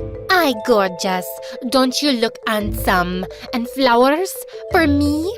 Oh, sweet, you're the best, Ryan." With that, they drove off in Ryan's supercar. They deserved each other. The fake beauty with no brains. After about an hour, as I was about to jump into my bed, I got a frantic call from Mom. "It's your sister. Hurry, come to the hospital." Mom told me that Ryan's car had a terrible accident on their way to the movies, and Natasha had been seriously injured. I rushed to the emergency room, panting and falling, to find her sitting with my parents watching an MSA video. What on earth happened? I was terrified. She doesn't look hurt at all. Oh, but I am. See? I scratched my perfect skin. It'll take days for me to heal from this. Do you know how much makeup will go into hiding this? Also, I scratched my ankle, but I'll just wear new boots, so it's okay. What in the name of Jesus was wrong with this family? Tanya, you should be happy your sister's fine. Ryan's the one who needs help. He slipped into a coma. We've been trying to reach his dad, but he's traveling. And you're telling me this now? I ran to his room and saw his perfect face, scarred with 1,000 scratches. God, it broke my heart to see my best friend in that state. With Ryan in the hospital, Natasha went around flirting with every guy at school. And while I visited the hospital every day, she only came when Ryan's dad was around. One day, just after his dad left, she got up and said, "What an absolute waste of time. My skin is so stressed with all this drama, and look at my hair. I need to hit the salon so badly. Someone needs to kick that French butt of yours. This guy loves you like a maniac, and all you do is ignore him or use him for his connections. You're such a jerk." Oh, save it, dear sis. I did what I had to become successful, and I regret nothing. I know you like him. Keep him for all I care. He's no use to me lying in that bed, and his dad just doesn't seem to be taking the hint. I'm too good for him anyway, and my perfect body isn't meant to be someone's nanny. With that, she simply turned around and walked off. Unbelievable! Ryan woke up the next day, and the doctors told us that his injury would take months to heal. His father took him to one of the best hospitals in the States, and they left. I had no way to keep in touch with him now, and that made me super anxious. But just then, the biggest opportunity knocked at my door. We were having a writing competition at school, and the winner was going to take home a $1,000 cash prize and a scholarship to a playwriting school in France. This was a dream come true, and I knew I had to be the best. No excuses. I decided to leave everything aside and give it my all, and when the results were announced, I'd won! On the last day of school, as I was clearing my locker, I turned around to see Ryan walking toward me with a big smile. I was so happy to see my friend. I hugged him tight and said, "I'm so glad you're okay." Just then, Natasha screamed from the other corner and came rushing towards Ryan. "Oh, mon amour, I missed you so much. I was so worried." Drop the act, Natasha. And while you're at it, drop that accent too. I'm not gonna fall for your tricks now. I know you used me. That day at the hospital while you argued with Tanya, I was awake and I heard everything. You can kiss your dreams of working with my dad goodbye. Whatever. I was just stressed. That doesn't mean I didn't like you. But Ryan didn't hear a word. Instead, he turned toward me and said, "It's been you all along, Tanya. I should have seen it right away, but it took me a while. Please tell me it's not too late." I took his hands in mine and said, "Oh, Ryan, I liked you, but you loved Natasha. You only want me now because she treated you like trash. I'm leaving for France tomorrow, but when I'm back, maybe we can go for dinner and talk." Ryan looked at me with love and warmth in his eyes. I know how you've always wanted to go there. I'm happy for you, and I'll wait for you, Tanya. I hugged Ryan and planted a sweet kiss on his cheek before leaving to follow my dreams and take on new adventures in life. Everything else can wait.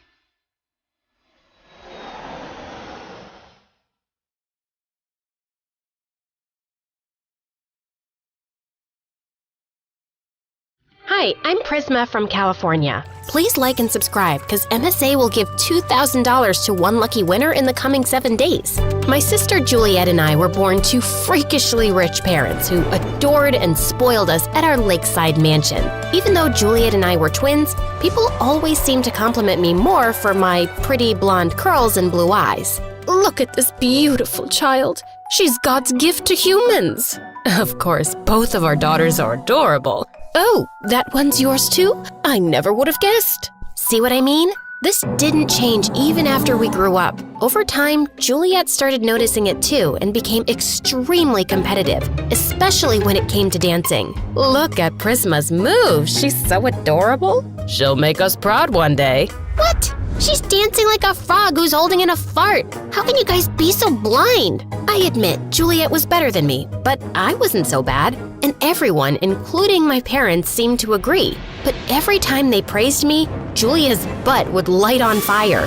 Not that I cared, I loved the attention. Over the next few years, Juliet and I grew further apart, and by the time we were 16, we were pretty much strangers living under the same roof. She got into dancing, and I fell in love with writing. Things were fine, till one day, Dad lost all his money in stocks, and we had to sell our estate and move to a tiny apartment. Worst of all, I had to share a room with Juliet. Seriously, Mom, I need my privacy. You know that. It's just for one night. We'll buy you a mattress in the morning, and Juliet can sleep in the lounge. No way. I need my own room too. If she gets one, so do I. Please, don't be so melodramatic. Before Juliet could argue more, Mom left. Juliet tossed and turned angrily, but finally fell asleep. And I did too. But a few hours later, I woke up to her screaming.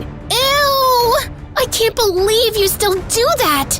I felt horrible as I realized the bed was all wet. I had a condition where stress could sometimes make me lose control over my bladder while sleeping. That was my secret. And now Juliet knew. Shut up, Juliet. It's not a big deal. Who would have thought Miss Perfect needed diapers? It's a huge deal, and now you'll do what I say if you don't want anyone at our new school to find out. You're an awful person.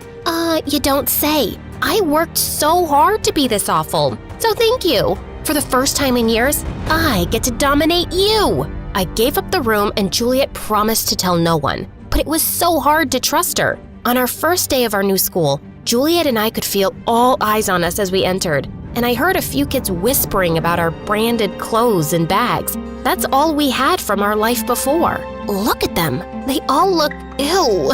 This place is yuck. Don't say that. It's the best Mom and Dad could do. You don't have to kiss their butt now. They're not around to hear you and pat your back. Anyway, I'm off. Good luck getting through a year in this dump. Ugh, such a brat. Thank God we were in different homerooms. But it was kinda true. The school wasn't half as fancy as my private one back in Malibu. Kids were louder and meaner, and even the teachers didn't seem to care. That day as I walked back home, I missed my old life and prayed something could magically put everything back in place. I guess God was in a happy mood, cause the next day, Juliet gave us the best news we'd heard all week. I auditioned for the role of dancer in Superstar Karen's next movie. OMG, this Karen doesn't age. I should get her doctor's number. I know, I'm like super pretty, but I can be prettier. So why not? Anyway, I got a call back for the second round. How amazing is that? That's so cool. You totally deserve it. Stop pretending. I know you're probably just burning inside. Get ready to beg for my autograph. Jeez, relax. Don't be so overconfident, okay? Ugh, no one is as good as me there. This rolls in my pocket. Anyway, I have to practice, so I'll see you guys around. I was genuinely happy for her, but I just wished something could turn up for me too, especially after I saw how Mom fussed over Juliet. It made me even more jealous than I'd like to admit. Juliet's audition was in a week, and Mom decided it would be a good idea to tag along and cheer her on, despite her protests. The set was huge, and I felt like I'd entered a TV or something. Just then, Karen walked in looking like a vision, and everyone fell silent. She looked even better than her movies. This woman was a goddess. Okay, let's get this movie started. Wait a minute, who are you? I was so lost in admiring her that I didn't realize I was standing in the middle of the scene. Oh, I'm so sorry. It was just… No, go back. Could you dance for me? Oh, I'm not really here for that. Just give it a try, please. She signaled for the music to start, and I did what she said. To my surprise, I enjoyed the attention on me, and the camera didn't make me feel nervous. After I was done, Karen took me to her office. Okay, so I'm gonna offer you a deal. $1 million and you sign the movie now. But I've been so out of touch with dance, and my sister's way better. You should give her a chance. I don't know who your sister is, but no one here is as pretty as you. And I could always train you. Think about it. It's either you or some other girl, but not your sister. Karen handed me her card and left. And when I turned around, I saw Juliet fuming at me. And when we reached home, she went bonkers on me. How dare you? This was my chance to shine and you snatched it away. I hate you. Listen, I know how this looks, but I didn't think this would happen. And she told me she wasn't offering the role to you anyway. So it's a good thing I got it. We could use the money. You'll make up anything to justify how selfish you are. If I don't get this role, you can't have it either. And if you take it, I'll make sure you regret it. Don't threaten me like that. If you were good enough, she wouldn't have chosen me, okay? Think about that. I knew how Juliet felt, but it was a 1 in a million opportunity. The money would benefit all of us. And it wasn't like she was getting the role, so why couldn't I have it? The next morning, I went to Karen and signed the deal. When Juliet found out, she lost her mind and screamed for hours. But I knew I'd done the right thing for my family, so I ignored her. A week later, we started shooting, and working with Karen was a dream. She was the sweetest. But for some reason, no one else on set agreed with me. One evening after a late shoot, we talked, and I told her my whole story. Oh, darling, I know how you feel. I come from a poor family too, and I made my way up. Really? That's so inspiring. I felt so special because she confided in me. But the next day, when I met her, she totally blew me off. And soon, she started showing her true colors. She treated me like her servant, and I was stuck getting her coffee and salads. And she kept criticizing me in front of the whole crew during shootings. I decided to talk to her, but soon we started with promotion interviews, and there was never a good time. During one interview, the host asked me a bunch of questions, but Karen kept butting in. So, what do you love most in the world? Well, I love dancing, and me, of course. She's my biggest fan. Yes, but I was saying that my parents are so proud of her. I took this poor girl under my wing, and now I'll make her a big star. Isn't she lucky? Karen didn't let me say anything. And the next day, everybody was talking about her big heart. No one was talking about my talent. Great. Now people think I'm some charity case. Don't overthink it. Of course, you're talented, but everyone likes a good sob story. Just go with the flow. I tried, but it kept getting worse. Everyone wanted to know more about how I became famous, and even started bothering my parents to get their answers. Are you really poor, or is this just a publicity stunt? How does it feel to live off your daughter's money? Well, it's my money to begin with, so I feel betrayed. What the heck are you doing? Telling the truth? Helping the media? I'm being a responsible citizen. I dragged Juliet away before she said something to make the situation worse, and a few weeks later, we moved to another place. Lately, the stress had been so much that I was wetting the bed more frequently. I really hadn't expected things to be so hard. A few days later, I was going through the script when I heard noises coming from Karen's office and peeped in to see the writer of the movie crying. "You can't do this. You promised me a better amount for my story. That's why I gave the script to you." Oh, cry me a river for changing my mind. This is my last offer. Or, I can break your career faster than I break hearts. But it's not enough. You know how much this story means to me, and I'm knee-deep in debt. Not my problem. You want the money or not? The girl left crying, and I entered the room to have a word with Karen. Stay out of it. But it's not fair. You can't just take away her hard work and not even pay her well for it. It's just wrong. Really? Have you forgotten what you did to your own sister? She was the better dancer, and you didn't even flinch before taking her place. That was different. It was me or her, and you chose you. You and I are more alike than you think. And the next time you go snooping around in my business, know this. I will fire you.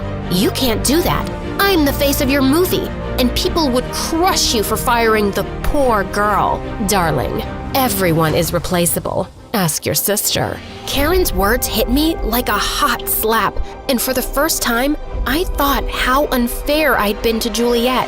I had to make it right, and I started with dropping an anonymous tip to the media about how Karen exploited her staff. The news blew up like a volcano, and Karen faced bad backlash. She knew I'd leaked the news and I was fired on the spot, but I couldn't care less. All I wanted was to make things right. But Juliet was still ignoring me, and I couldn't blame her. One morning, I walked into her room to talk, but she wasn't around. And seconds later, I heard Mom scream. What? What happened? Mom pointed to the TV, and Karen was standing with Juliet and calling her my replacement. What? I was still reeling with shock when Juliet walked in. Juliet, I know I'm probably the last person you trust, but working with Karen will destroy you. She's just using you to teach me a lesson. Fine by me. You do need a few lessons. Like, you're not the only dancer in the world, and I'm far more talented. Heck, if people knew your little secret, you wouldn't have even made it this far. Now stop being annoying, or I might tell it to the press. The industry runs on gossip. Sure, people will talk about me for a few days, and then what? They'll forget about it. But working with Karen will make you miserable. Don't do this. I'll do anything I want. Now get out of my way. I have a plane to catch. Despite my parents' pleas, Juliet left and we didn't hear from her for weeks. Slowly, I got back to my studies and managed to pass my high school. But we were running out of money and I needed something to keep afloat. So I decided to apply for small roles in movies. A few days later, one of the old writers on Karen's set called me and said she'd recommended me for a role in the movie based on her script. It did well, and I started getting more offers. Slowly, the money started rolling in, and we moved to a better place. I even saved up enough to put me through a writing school, and things were fine. Except, Juliet was still in the back of my mind. And then one day while I was leaving for work, Mom came running in. It's Juliet. She's in jail. What? Mom told me that Juliet was involved in some embezzlement scandal with Karen, and they'd been arrested. We went to the police station with a lawyer to bail Juliet out. My parents seemed to forgive her instantly, but I was still mad at her. Prisma, there's a lot I need to say, but I don't know where to start. How about sorry or thank you? I am really sorry. I was blinded by all the glamour and a chance to be better than you for once. Karen treated me just like you said, and she'll get powerful lawyers and get herself out of this mess, but I'm stuck in it now. You don't have to believe me, but I'm innocent. I tried telling you she's a witch, and I think I do believe you. Do you think you can forgive me? I will never even mention the word diaper in front of you. Shut up. I'm better now, and it might take some time to fix things between us, but let's get this mess sorted first, and I'm happy to have you home. Hey friends, I'm Nora from Atlanta. I was born just a minute after my twin sister Suki. She was my twin, but we were nothing alike. We didn't even look like we were sisters at all. Suki, with her long golden locks and blue eyes, seemed like a Barbie doll. As for me, I might have looked like a Cabbage Patch doll. There's a saying that families are like fudge, mostly sweet, but with a few nuts. In our family, that nut was Suki. The girl was crazy. All she ever wanted to do was have fun, and she was born with a really short fuse. Like one time, Mom and Dad took us to a restaurant, and Suki thought it would be fun to squeeze the ketchup bottle at people. Thank God I was safe, but not for long. I'm not with them. Hey, Nora, would you like some ketchup? Saying that, Suki squeezed the bottle so hard that the ketchup landed on not just me, but on the waiter as well. Instead of being angry, my parents were laughing. Suki, you sure know how to have fun. Yes, you are so naughty, but Mama loves you. I wasn't surprised when the waiter tried to stop her. She went ballistic, and eventually we were kicked out of the place and banned from ever coming back. Even when we would have exams, Suki would never take studies seriously, but still somehow managed to pass. But that wasn't for long. When we reached 10th grade, she failed and had to repeat the class. I wasn't happy that she flunked, but I wasn't sad either. I got to enter 11th grade without Suki, and it was awesome. I was finally my own person and no longer the sister of the most gorgeous and hot-tempered girl at school. I focused really hard on studies and aced every exam, and soon was top of my class. I had my life goals set. I needed to be the best and get that one scholarship to my fave university that was offered to our school. While my parents were happy that I was excelling in my studies, They were even prouder that Suki joined the cheerleading squad. Mom went so insane that she threw a full-fledged party for Suki, wearing her cheerleading uniform from ages ago. Oh, my love, you keep making us proud, following your mom's footsteps. Seeing how everyone was just hovering all around Suki, something inside me flipped. Like seriously, celebrating she joined the cheerleading squad? In case you guys haven't noticed, I aced my 9th standard exams. Okay, fine, I might have overreacted, but I did have a point. Mom and Dad just rolled their eyes and went on to enjoy the party, while I felt like I'd get a headache, so I went outside in the garden to catch some air. Feeling frustrated, I kicked the dirt, and that's when I saw a guy. You idiot. You stupid, stupid idiot. Huh? What the heck? Hey, watch your mouth. You're standing in my garden calling me an idiot and stupid? How dare— The guy raised his hand, and when he removed his phone from his ear, I felt my cheeks turn red. He wasn't talking to me. Beautiful, gorgeous. That's what I'd call you, not idiot and stupid. It was just my friend on the phone, who decided to let his pet fish swim in the bigger sea by flushing it down the toilet. Let's just say the fish is in heaven now. Who was he? He did look familiar, and then it hit me. It was Dad's friend's son, Ian. Our family used to be super close, but Ian and his family moved to England like 8 years ago. It's you, Ian, the guy who always stole my ice creams. Yep, it is I. The guy who heard you tell your mom on a beach picnic how bad you needed to scratch your butt because of the sand. Oh gosh, why did he have to remember that? Once summer vacation ended, I found Ian in my class. Perfect, as if having Suki in high school wasn't enough. Ian was the most annoying guy ever. First, because he knew so much about my childhood and would keep telling classmates how I used to be a cranky, weird kid. And second, because he was so competitive. He wanted to be number 1 at everything. He played in the school's soccer team and was also excellent in studies. A jock and a nerd. But I was a tough cookie. I was always one step ahead of Ian, and I wasn't gonna let him get my scholarship at all. One day, I was in the library preparing for this really tough advanced math quiz. Just as I was trying to figure out a very difficult equation, someone snatched my notebook.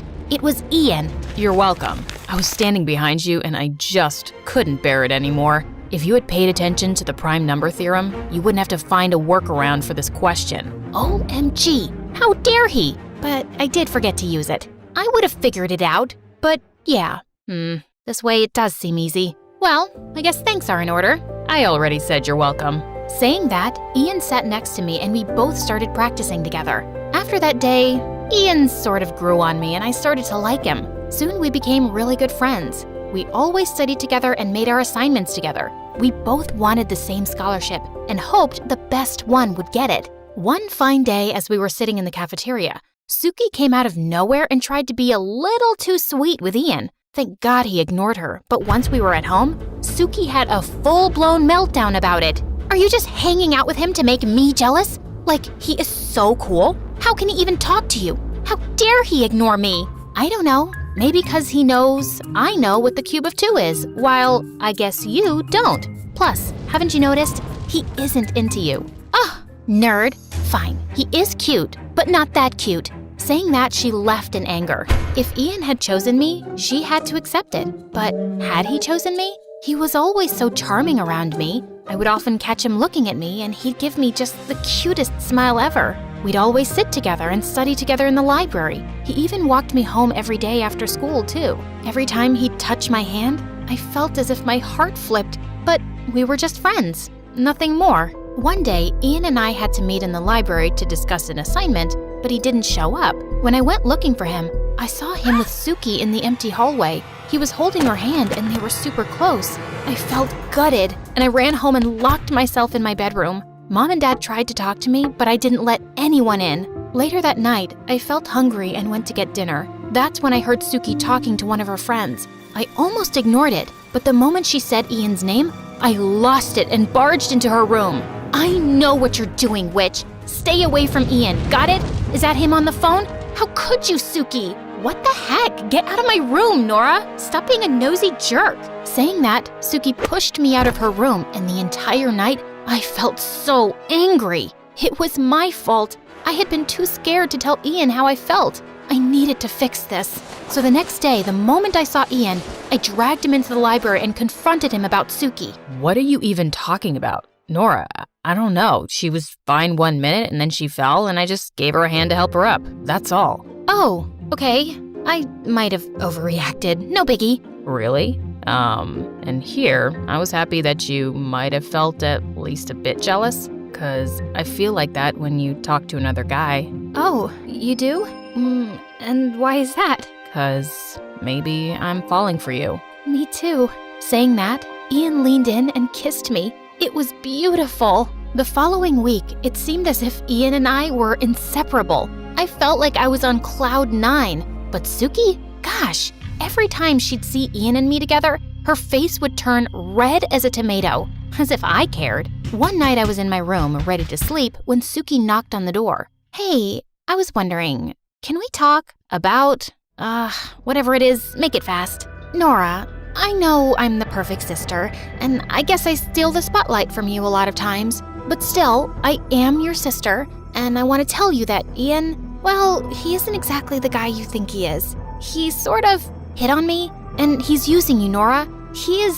Oh God, this was a new low for Suki. I knew me being with Ian made her feel jealous, but this was way too much. Without even thinking, I grabbed her arm and shoved her out of the room. Suki, you are not the sun. The world doesn't revolve around you. For once, it's about me. Stay back. I was fuming with anger. The next day, I woke up a little late for school, and when I reached there, I realized something was off. All eyes were on me. A girl told me to go to the gym room, and when I got there, I saw Suki yelling at Ian, and he had a bruise on his eye. Nora, thank God you're here. Your sister? She is crazy. She asked me to date her instead of you, and when I said no, she punched me. She actually came at me. Everyone saw it. I was inches away, and she attacked me. I would have also kicked you. Nora, this jerk, you know what? Before Nora could say anything more, I gave her a tight slap. I was so sick of her. What is wrong with you? Why can't you be happy for me? I hate you, Suki. Don't ever talk to me again. Before things could escalate, the teachers took Suki to the principal's office, and she got a much-deserved suspension for the stunt she pulled. And finally, for once, at home, Mom and Dad grounded her. Though Suki tried to talk to me many times, I totally shut her out. When she returned to school, she was dropped from the cheerleading squad and was always so quiet. The whole stress of Suki and Ian had me so distracted that I wasn't even doing well in studies. I knew I didn't do well in the exams, and I was certain that I'd have to kiss that scholarship goodbye. But when the results for the 12th grade came in, I was stunned to see I had failed. This can't be happening. But how? There must have been some mistake. I went straight to the school. I was going to get my assignments and exam answer sheets tested, but when the teacher informed me that I had not submitted a couple of very important assignments, I felt the earth beneath me shatter, and to my shock, Ian was there, with a grin on his face. Oh my God, the look on your face? It's epic. Totally epic. Wait, let me take a picture and show you. Ugh, how fun it was. Nora, you were so easy to fool. I guess all girls are so easy to fool. Give them a bit of attention and they'll lose focus. And you know what? Your sister was onto me. She saw me throw your sorry excuse of an assignment in the bin instead of submitting it. But I played it so well that you didn't believe her. I felt my ears burn. I was so going to get this butthead. But before I could lunge at him, someone jumped at Ian. It was Suki. Oh gosh, my sister had Ian in a chokehold. You jerk! My sister deserved that scholarship. You won't go far in life by stepping on others. Karma will bite you in the butt, Ian. I'm gonna tell the world what you did. Good luck proving that. I had to stop Suki. She had already gotten one suspension because of Ian. Another meant expulsion. Suki, leave it. He's not worth it. He's just a blood-sucking worm. Come on. Hearing my voice, she did let go of Ian and came running to hug me. I hugged her too and rubbed her back to calm her. I was sad for weeks. No, months. I felt so depressed and just wanted to stay in my room all the time. The pang of betrayal was falling hard on me. Seeing how homebound I was, Mom and Dad took us to a restaurant, the same one we had been banned from. Just as I was going to take a bite from my burger, Suki squeezed the ketchup bottle and a load of ketchup landed on my face. Suki, you idiot! Wait, I'll get you. As if you can. Come on, let's see your aim." Saying that, I did the same. And in no time, our family was acting like the crazy they were. We were.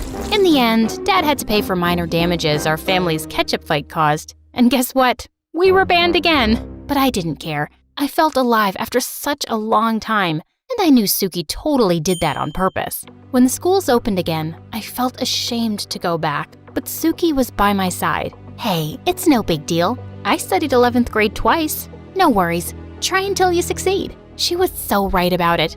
At the start, kids would tease me for repeating the same class, but in a few weeks, they forgot about it. Well, I guess my winning streak was broken because it took me 4 attempts in 12th grade to clear it. But when I did, I got into my favorite university. After graduation, Suki and I opened a restaurant together. And guess what? It had a separate section for kids to go wild. One time as we were closing up, we saw a homeless man and gave him some food. Just as he looked up at me, I was shocked to see it was none other than Ian. Ian? What happened? Then Ian told me how he got into college and how a girl broke his heart, making him go into a depression and lose focus and failed miserably. Even his parents disowned him in the end. I knew it was karma, just like Suki had said many years ago. I gave Ian a few dollars and held Suki's hand as we both walked towards home. Remember to always be kind.